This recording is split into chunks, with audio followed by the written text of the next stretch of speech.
नबी करीम अलैहिस्सलाम फरमाते हैं, मैं उस बंदे को जानता हूँ जो सबसे आखिर में दोज़ख से निकाला जाएगा और जन्नत में डाला जाएगा। सबसे आखिर में दोज़ख से निकलेगा और जन्नत में जाएगा, मैं जानता हूँ। हुजूर फरमाते हैं अल्लाह ताला अपने करम से, अपनी रहमत से, ये ज़रा अंदाज देखिए। इस पर हुजूर बड़ा मुस्कुराए, बयान करके बड़ा मुस्कुराए। हुजूर फरमाते हैं अल्लाह ताला अपने करम से, अपनी रहमत से ना उस बंदे को करीब करेगा, अपने करम के, और करीब करके ना उससे गुनाह पूछेगा। ये वाले गुनाह किए थे, छोटे छोटे गुनाह सगीरा ये किए थे, अब क्या करे? उसे पता है कि मालिक तो सारा जानता है। वो कहेगा मालिक वो हो गई गलती, मैं भूल गया था।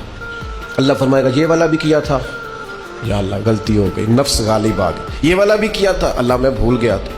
हुजूर फरमाते हैं अब ये बंदा डर रहा है कि ये तो अभी छोटे छोटे हैं, मेरे तो पाप भी हैं बड़े बड़े पीछे, ये जो शुरू हुआ है काम तो ये कहीं दूर ही ना निकल जाए, क्योंकि ये तो छोटे छोटे गुनाह सगायर अभी आ रहे हैं, तो पीछे कबायर भी हैं और बड़े बड़े गुनाह हैं।